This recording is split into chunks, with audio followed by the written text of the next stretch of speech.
Welcome to Luca and Miguel. Enjoy the video. In this video, I will show how to make division machine working model easy method. Gather cardboard, a ruler, markers, scissors, glue, and a small motor to start building your model step by step.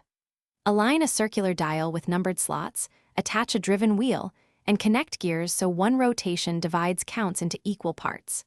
Test on paper first, then secure stronger joints with hot glue and balance the moving parts for smooth operation. Start by cutting cardboard pieces for the base, dial, and gear supports, keeping edges straight for accurate alignment. Mark and punch holes for axles, then glue wooden skewers or metal rods as shafts. Assemble gears with equal teeth spacing, stack spacers to prevent friction, and test rotations frequently.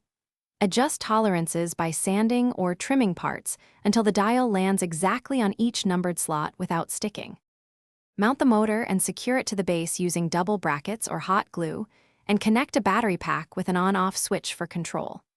Use a small pulley or gear to link the motor to the driven wheel and adjust belt tension to avoid slipping.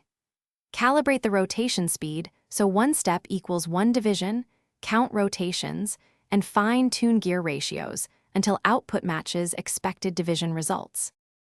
Thanks for watching and please subscribe. It's the best investment you'll ever make.